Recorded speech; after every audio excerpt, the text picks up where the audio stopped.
Hello, Mavericks. How's it going? This is Rob Reinhold. I'm joined by Mr. Ankit Sharma. And wow, what a week. What a crazy, crazy week.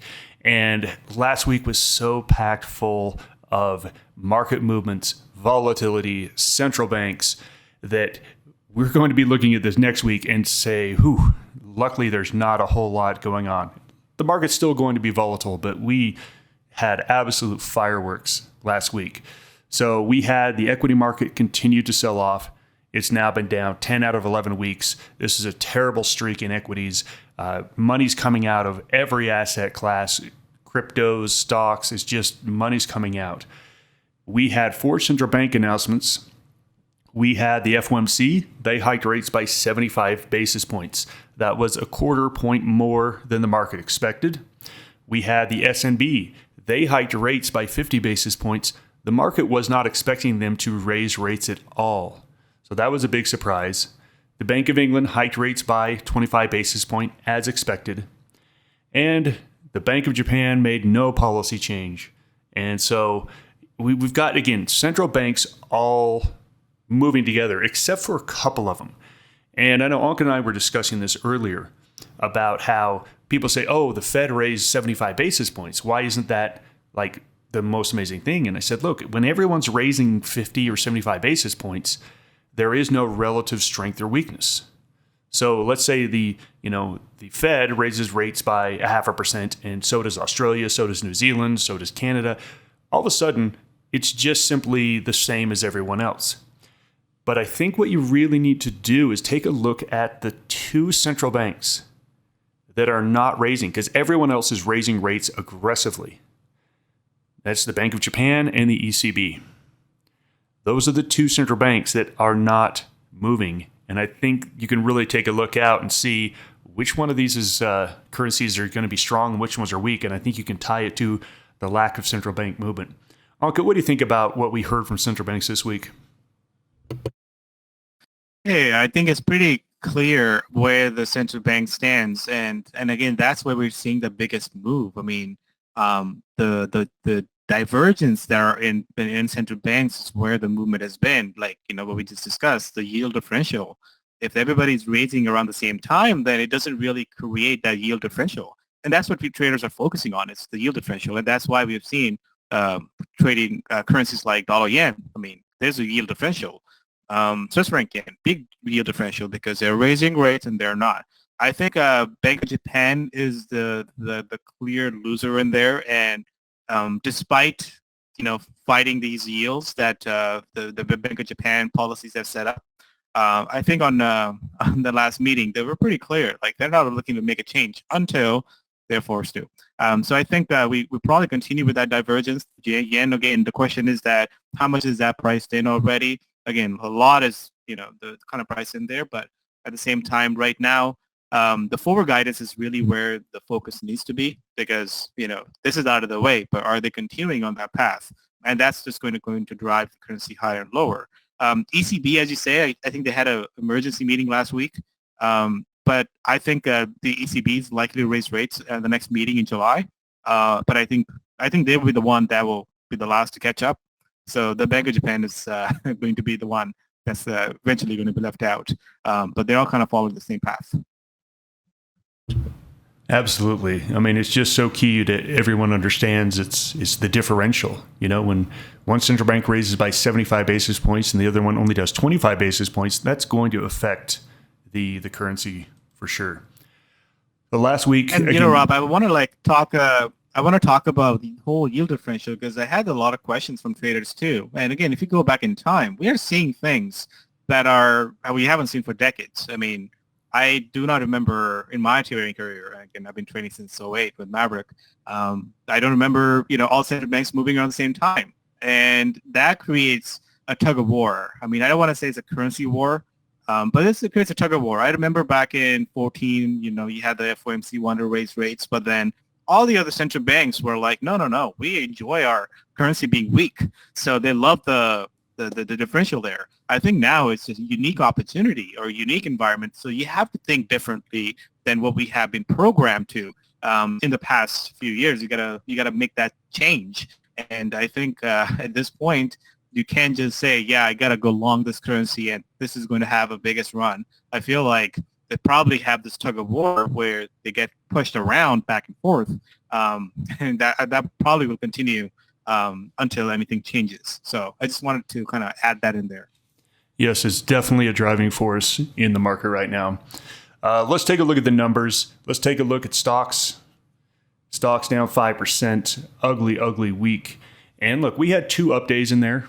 So we had 3 down days and 2 up days. But just look at the momentum of the down days. And again, high volume on the down days. And then look at the up days. These are really wimpy candles. These are wimpy candles where we lost gains early in the morning. And we lost gains here as well. So look, I'm looking at this equity market. We are down like 13% from this point. It has been an ugly, ugly drop that's happened very quickly. We have a lot of things that are showing us that we are deeply oversold. We have a VIX that's very high. So look, there are absolutely signals that we are close to a market bottom, if not at the bottom. Here's the problem. In March, I didn't go far enough back, but in March we got a massive rally off of the same conditions. And the S&P went up about 13%. NASDAQ went up about 16%. Then we had another huge fall to the downside. And this next bounce was like 6%. So I'm looking at this situation here. We're in the same moments that we were here and we were back here.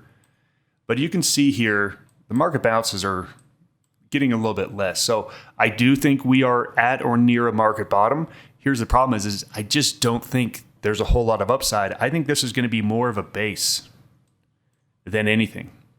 So I'm saying that stocks are likely going to trade sideways or up over the near term, but I don't think we break above this major resistance area here at 3,900. I think that 3,900 is about the top that we can get to. Now, granted, that's still a 6% from top to bottom here, but that's just my call on equities. What's your call on equities, Ankit? Hey, Rob. Well, I think I'm kind of on the same camp there. You know, every time we get these extreme readings, doesn't matter if it's a bullish or bearish, that's the time you have to be the most cautious. The emotions are running high. And I mean, that's just a general rule of thumb. And when you look at these indicators or any of these levels, I mean, we are going back to the extreme level. So, and again, every time I've seen this play out many, many times, the more extreme readings you get, that again, immediately that pursued by a very strong bounce. I mean, I remember, again, this is on the bullish side. I remember back in 2017 to 18, I remember like 17 markets were very strong. 18 in the first month in January, we actually went up by another 10%, and that actually followed by a very sharp sell-off. So whenever you get this extreme readings, I think that's where there's a bigger risk for a very big snapback. And again, guaranteed, we don't need to change a trend, but at these levels, there's a higher chance for that. So I'm expecting a more of a bigger, quicker snapback than you, Rob. But I think we're in the same camp, but maybe just a different pace of these things. But yeah, we need to see things kind of bottom out here, because that will relieve that downside pressure. And once the bottom is in there, I think that's where things start to rise at a quicker pace. But yeah, right now when we look at this chart, it's we have to go with what we see right now. I don't really see a big bounce or any bounce that's taking place. So we have to look at follow through on a Tuesday and see, do we start to bounce wisely from here? And I think that will be my indication that we are, once the bottom is in place, but we probably would rise after that. So that's my outlook on markets. And you mentioned Tuesday. For those of you that aren't aware, the U.S. stock markets are closed for the Juneteenth holiday. That's a new holiday this year, so we are going to get equity market action on Tuesday in the U.S. Over to Forex. Swiss franc, huge jump, wildly unexpected. Whenever unexpected news happens, the market has to reprice. Because remember, the market is pricing in all of its expectations today. When it gets new news that's different, you have to reprice. So we had Swiss franc have a big jump. I want to point out yen. So we had a 5% down move in the markets. Typically, when the markets crash like they have, the yen is the best beneficiary. It did not really get a lot of love last week, and after the BOJ came out, it actually fell pretty substantially. I really like this setup here for short yen because when we got this massive fall in equities, a huge risk-off move, people didn't run into the yen because it's so terrible. Now, if we do get a bounce off the bottom, I just think this is a really good setup for a short yen play. So we'll take a look at all the charts. CAD had a big fall. Aussie had a big fall. Again, a lot of this is due to oil really taking a spill on Friday, hurt the CAD. Aussie, a risk-off move. But take a look at that Kiwi. That Kiwi should have been down about 1% as well. It actually held on. So that's, again, another signal that, okay, what should have gone down, Kiwi didn't. What should have gone up, yen didn't. That's definitely a cross that I want to take a look at this week.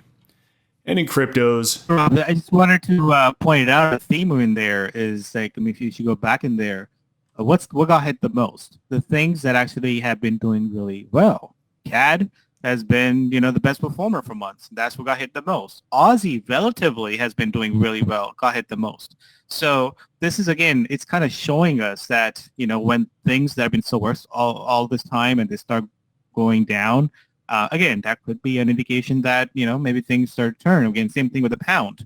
Pound has been the worst one. And so far, the move was not as bearish. So I think we have to take a look at this. And I always am a big believer in, following a regime. It's, as I say, a regime change. Are we in for some sort of change here?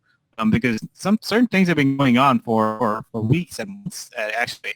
So if there's a change, then we want to make sure that we are adjusting with it and not continuing with it. So I think this week was a bit of a changer for me. Certain things that were doing well, they pull back. So we have to now reassess and see, is this just a short-term pullback or is this actually a regime change? So we'll have to kind of wait and see next week for that. And look, and let me substitute another word for change, reversal. So that's a question we always ask at Maverick. Look, two things can happen. There could be a continuation or a reversal. So whenever you take a look at a chart that's in an uptrend or a chart that's in a downtrend, the question is this trend going to continue or are we going to get a reversal? And as Ankit said earlier, and I will absolutely double on this, is that when you get these extreme readings, the risk of reversals goes up quite a bit, or the odds of reversals go up quite a bit. It's a little early to call that we have seen a reversal in trends. But I think this next week, we will be able to say, oh, there was a reversal. And you're exactly right, Ankit. Whatever was strong is likely going to be weak. Whatever is weak is likely going to get strong. But until we get that actual reversal change confirmation, we can't really do anything. Cryptos, we're going to spend a little bit of time on this. We've been super bearish cryptos for the last 2.5 months. And you can see there is still no floor. I said it's bottomless. There is no floor at the moment. There is no technical support area that you can draw. This is just people panicking, people getting out. Two things happened over the past couple of weeks that have really changed crypto. Number one was the Luna disaster. Luna was a stable coin. It was supposed to be priced at 1 and never move 1-to-1 to the dollar. The supporters lost control of the price and it went to 0. Okay, it actually is back up to about 3 cents now, but it was at pretty much 0 at one point. That scared people. People said, hey, my money's safe in crypto. Because don't you remember, but that was one of the pitches of crypto? Hey, I'm going to put this in this other currency that governments can't manipulate, governments can't do anything with. It's safer here. Then we got the news out of Celsius, which was a cryptocurrency broker, that they had halted withdrawals. Basically, you put your cryptocurrency on deposit with them, and they lent out your money. They lent out your money to other people, and they paid you some of the interest that they got for it. It looks like some of those loans went really bad. They don't have the money to pay back their depositors. And so people who deposited money at Celsius potentially could never get their money out. That has caused this whole thing to be like, oh my gosh, maybe it's not as safe as I thought. it's just bottomless. At this point, it's absolutely bottomless. At some point, it will stop. We always say don't try to catch a falling knife. Let it hit the floor. Let it sit there for a little bit, and then you can pick it up. That's where we are in cryptos. We may very well be at or near a bottom on them, but it's way too early to call here. They're still just falling apart.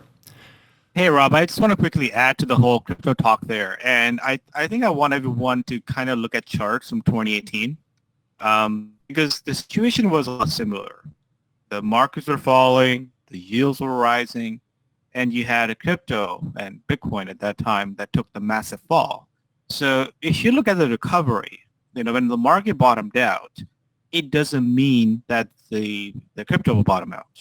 And if you look at the charts, it'll be pretty clear. The cryptos actually continue to start to go in a sideways pattern, while the markets actually made a very sharp comeback. And this is, again, I'm talking 2018, and now things have been actually, there's a lot more coins than used to be back then. But I just want to point that out that even the market rallies, don't think that the crypto will rally. And we saw the exact same thing back in May. We had plenty of opportunities. Market had 10% rallies in between. Crypto did not. So I think it's something you need to be wary of and not expect similar movements that you're likely to see in the equities and not use that correlation there, because in 2018, cryptos kept falling and markets actually recovered. So just wanted to bring that up. No, that's a fantastic point. And again, it's kind of the same premise that at least I have with the equity markets, is that we're probably at a bottom, but it's not a screaming buy here. It's just, we've fallen so much, we probably base. As you can see, we got that big fall in April on cryptos, and we got a 2-month base before it broke down another 30-40%. So there's just no reason at all to buy them. Everything is wrong with them. So let's just wait for that to change, then we can go in and be along crypto again. Right, we already took a look at the equity markets in the US. Let's take a look at the VT. This is the total world index. And it's actually doing a little bit better. When you take a look at last week's candles and compare them to what we saw out of the US, we saw a little bit better performance. They didn't go down quite as much.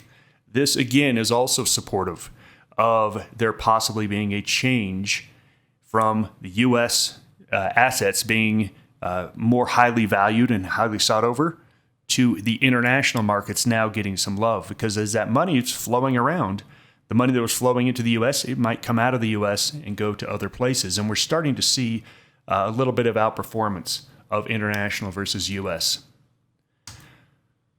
On the calendar, luckily, we have a pretty quiet week. We hear from a couple central bankers, but other than that, we get CPIs out of Canada and the UK, and that's really about it. And so at this point, I think this week's going to be less crazy than last week, but look, we still have a lot of volatility out there in the markets, so there's still going to be some movements for sure. So this week, we are looking for a market bottom. But let me be clear again. It doesn't mean we're looking for a market bounce. A market bounce and a market bottom are two different things. We do think there could be this reversal of, okay, risk-off assets are now no longer wanted, risk-on assets are. It's a little early to call that, but we are getting prepared for that this week. So let's take a look at all the currencies one by one.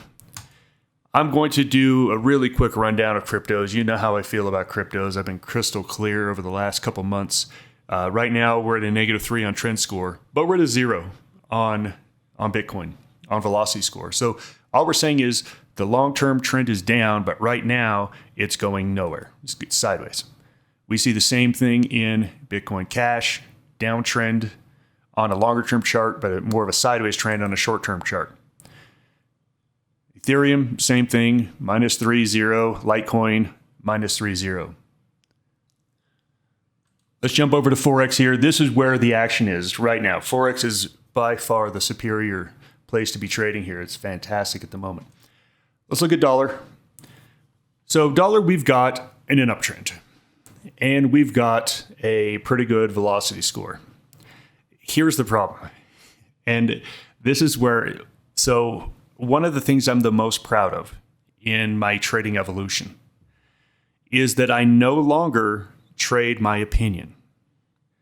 Now, I know that sounds a little silly, but if you are fairly new at this, You say, well, Rob, of course I trade my opinion. Of course I do. How would you ever trade against your opinion? You need to keep working until you get to the point where you literally can trade against your opinion. I want to go short dollar. I want to fade dollar right here, right now. If there is a regime change, as Anka said, and a reversal, dollar's been the main beneficiary. I think the money's going to flow out. Or here's the problem. The charts say don't short dollar. Do not short dollar. So I cannot short dollar because the charts say I can't. So again, I no longer trade my opinion. And frankly, if it gets any stronger, I'm going to buy it. I'm going to go long dollar this week, even though I really want to go short dollar. That's my opinion on dollar. But the actual fact of what's happening right now, it's a +2. Okay, what's your call on dollar? Hey, I would agree. I think as we start to speculate, that's where we start to, let our bias come in, or, we take a look at risk to reward ratio. Again, so these are the other factors that come in with the decision making. When I take a look at dollar, it's again, going back to the same thing that we discussed earlier. There's not this is not a time where, you can just say, well, the dollar long is going to be the play for next coming months. I think there's going to be volatility. And we saw that like last week after the FOMC, the dollar backed off only to rally there. So my question really is now, is this the rally to be shorted, or is this a rally to be bought? And I think as we go into next week, and if there's a good chance for markets to bottom out, again, you have to realize that one thing, and traditionally there is a risk haven currencies, there's a safe haven currency, there's a riskier currencies. It used to be dollar, used to be the yen. That's where the money flew into. And if you look at it right now, the money did flew into dollar as a safe haven, but not in the yen because they're very ultra bearish. So when there's that market reversal, I think the dollar will back off quite aggressively as well. So I think where we are right now, I think there's a better risk to reward for me, though, to see if the dollar wants to pull back. Again, we saw that after the FOMC, there was the biggest drop that we saw in the dollar in the past month. So we are getting these extreme readings where we're getting these biggest runs and then we get these biggest drops. So I think I'm kind of neutral on dollar. It's nowhere telling us that it wants to go lower. If the velocity starts to pick lower, as we look at this trend-changing move, we've actually made a lower low with now making a lower high. So if that rally starts to fade away, I think I would be jumping into dollar short. Again, that has to coincide with the market top, market bottom as well. So those things have to kind of come in play for this to trade to work. Otherwise, that line that you see there, that's the line that we have before that we broke out in May. And you can see like how the momentum changed back in May. We topped around that level, and we just so it was a slow bleed until we got to the 50-day moving average. And remember, at that time, we were talking about doing that situation for the dollar. So what changed? Well, the market, sold off further. So if the market are in the same situation as it was back then, but we haven't really made that biggest new high, I think you have to be cautious about the dollar. And I think what we're looking for is that change of that momentum. So this rally that we got on Friday or Thursday to Friday, I'm actually watching that closely and see if we break above or do we actually give up that rally. So that will be my deciding factor for the dollar. So mixed right now, but I would love to short it if things start to ease up. Here's the great thing about currencies is that there's other currencies. We don't have to make a call on dollar because we can just come down here to yen and everything I wanted the dollar chart to look like. If I wanted to say, like I said, I want to be short dollar, but I look at the chart and it's saying, don't be short the dollar, dummy. And then I come over here to the yen and it's literally telling me everything I want to know about being short a currency. I've got a downtrend and we just had a really nice rally back up to resistance levels and we got our turn down. So for me, I'm going to give -2 here on this one on trend score, -2 on velocity score. I like the yen short. So the great thing is it's basically giving me a pass on having to make a decision on the dollar because I found something that is much closer to what I want to see in a chart. So Swiss franc, we had the big jump when their president Jordan said they were going to fight aggressively on inflation. And we said, hey, we didn't see any follow through. Well, guess what? We got some follow through. I'm not crazy about chasing Swiss franc here because Swiss franc does a lot of this big moves and then nothing. It's kind of what Swiss franc does. And these big moves are tough to catch on it. So technically speaking, it's got momentum. If I'm going to trade it, I have to go long. But like I said, there's other currencies. Let's see if there's something else long I want to buy to where I just don't even have to make a call on Swiss franc. Euro is 0 and a +2, but look, it's not going anywhere. So we can just save some time on Euro, say, you know what, Euro, we'll come check back on you later. No reason to trade it now. Pound, we're getting movement in pound, but we're not getting a trend. So again, if you want to be a range-bound trader and try to trade this range, that's fine. That's absolutely fine. But as far as a trend trade here, there's just no reason at all to think there's going to be anything different until we break out of this level or break down below this level.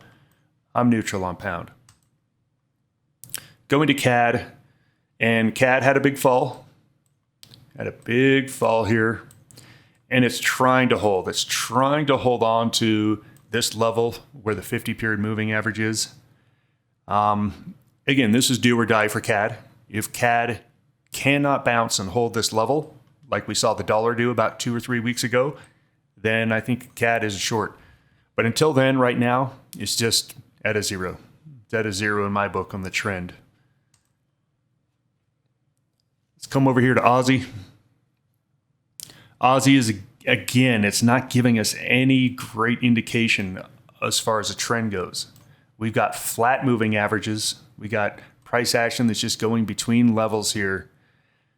It's, like I said, until it does break up or break down, you just have to treat this as a range-bound trade. You can still trade it. You want to be a buyer down here when it gets down into the lower bands of this level, and you want to be a seller when it gets up into the higher bands of this level. Other than that, there's really no trade to be had. So going into this week, I'm saying, okay, I know what I want to short. I don't know what I want to buy yet. Dollar, Swiss franc are possibilities, but I think they're very susceptible if the market does bottom, that they're probably going to sell off because they are risk off assets. So I'm trying to find something to buy, maybe Aussie if it gets down to the lower end of this band and bounces. But let's check on our last one, Kiwi. Is Kiwi any better? And the answer is not really. Maybe a little bit better than Aussie, but we still have flat moving averages. Everything's flat. Everything's just flat here. So can I look to possibly buy this bottom thinking that, okay, we might come back up into this area?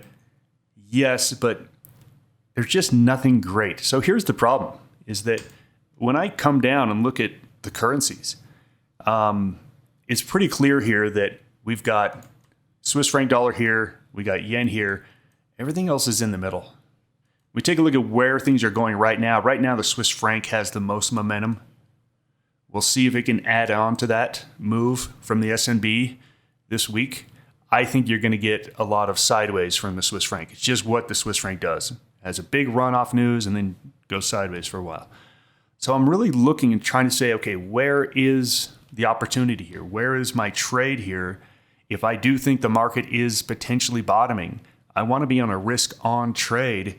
But here's the problem. All my risk-on stuff is not looking all that great. I'm looking at, Kiwi, Aussie, CAD saying, hey, these are my boys. These are my guys that I want to buy in this situation. The problem is they look terrible. So for me, the only thing that's clear to me is short yen. That's the only thing that's clear to me. And I think I'm probably going to have to start out looking at something like dollar yen, even though I don't want to buy dollar. I think this is the easiest trade right here, right now. Later in the week, if I can get Aussie to strengthen and Kiwi to strengthen to where I've got better scores, I'll look at those. But for right now, like I said, I think the only clear thing right here, right now is short yen. And early on in the week, I think you want to stick with what was working the most on Friday, which was dollar Swiss franc. So let's take a look at some potential trades here. See if we can pair anything together. Now, just to make sure everyone knows, me personally, I'm taking Monday off. I'm not going to be trading. The equity markets are closed, so I'm just going to have a nice long weekend. I'm not looking at any trades Sunday, Monday at all, period. Period. I'm just taking them off. So my analysis is going to be really starting Monday night. Monday night in the Asian markets, the European markets, and the US markets on Tuesday morning. That's where I'm going to start. So let's take a look at the currency pairs. Again, I'm going to take a look at two currency pairs here. I'm going to take a look at what I think is the best trade right here, right now. Right here, right now. This is dollar yen. We got this little bit of a pullback, nice bounce back. We are attempting to break out to new highs here. So if I come down here to a 4-hour chart, these are again looking okay. We've got momentum to the upside. So the big question is entry. I think an entry, you want to wait for an entry above 135.60. 135.60. So that's about 80 pips away. Look, you could also be looking to buy a potential pullback here. It looks like there's going to be quite a bit of support in this area. So around the 134.60 area, I think if we come down here, we can get some nice candles, get a move higher. I think it's possible, but I think you have to have 135.60 as your target on this one.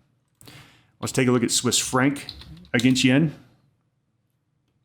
And Swiss franc against yen, the chart looks tradable. We've got a big run. We have a pullback. We're seeing some support here around these levels. I just need to see a nice green candle or two, and then I think this one is ready to be entered. So again, if I was trading Sunday, Monday, these are really the only two pairs that I would be looking at.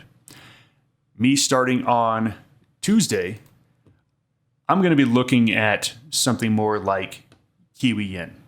So the Kiwi held up the best last week. And you can see here on a short-term chart, on a 1-hour chart, we had a pullback, got down into these support levels, and that's where we had a bounce. So everything looks good to the upside on Kiwi yen. I'm going to have to check back in on this thing Monday night and make sure that it's performing well and set up my entry points. But this is what I'm looking at this week. Ankit, what are you looking at?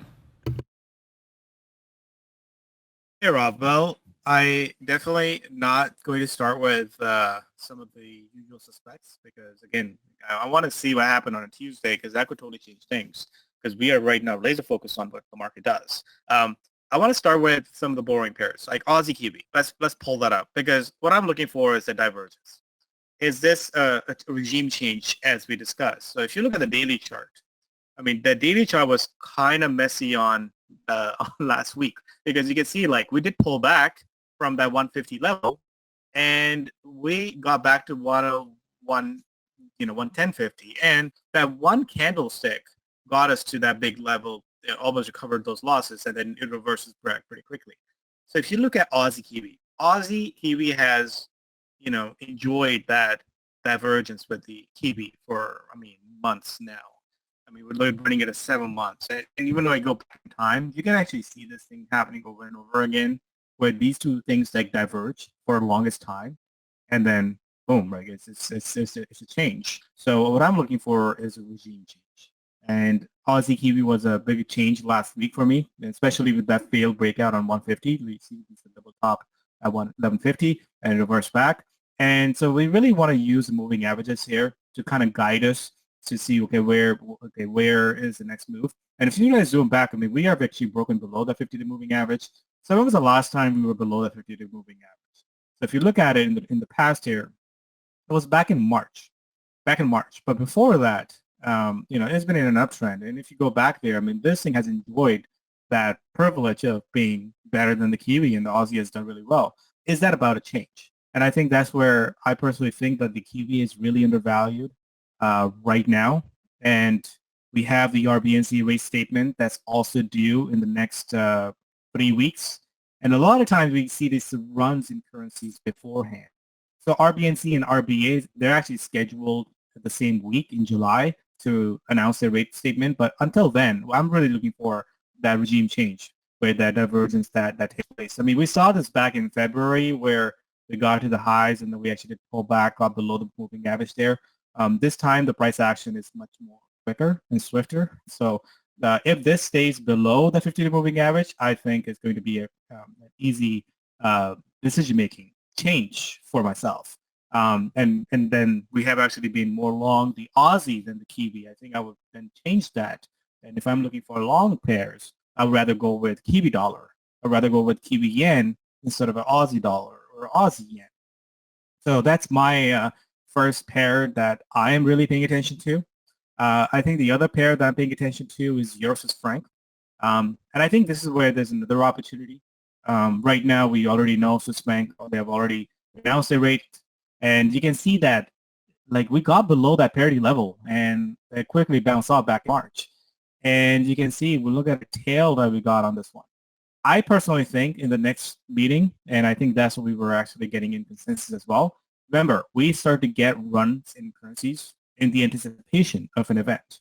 And if everybody's raised rate, even the Swiss bank has raised rates, and ECB is the next one to do so, I think there could be a differential there as well. So if the Swiss francs start to stall here, and you look at Euro Swiss franc, I mean, this is a wide range, and we actually bounced very nicely. So I like the fact that we bounced both times. We try to push lower. We actually got this little big wicks on those candles. So I think 101 is a good support.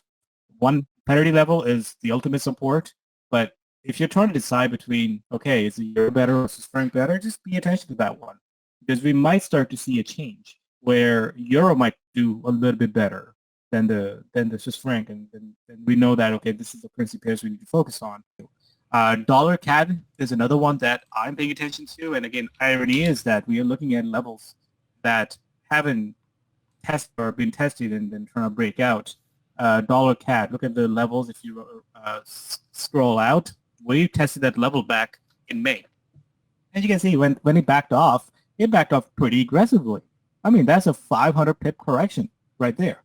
So is this another unique opportunity where we can expect the same, dollar to top, and this thing to fall back? Or do we see this break out? So I think this is also at a crossroad where if it does break out, this is a very strong level of resistance, as you can see. If it does break out, there's a nice 300 pip rally to be had over there. But again, we just looked at dollar sitting at levels that are very extended. So I think if things start to ease up, I wouldn't be surprised what we saw back in May in dollar crosses. Look at that Aussie dollar, the dollar CAD. I mean, that 500 pip level. So I think risk to reward make a whole lot of sense to go for some sort of reversal. So I'll be actually looking at this trade early next week. Thanks, Ankit. All great pairs to take a look at. All right, let's wrap this up. We think the markets, look, they're pressured right now. We might get some relief of that. If it does, we've been pretty clear on what we want to do. If it stays weak, then I think you do want to be long dollar. Like I said, I don't feel like being long dollar, but it's telling you that's where you want to be. All right, we're going to be meeting live as a group this week on Tuesday, Wednesday, and Thursday. So check the calendar, get registered, and we'll see you there live. Everyone have a great long holiday weekend in the U.S. Sorry about that everywhere else, but have a great week of trading. Goodbye, everyone.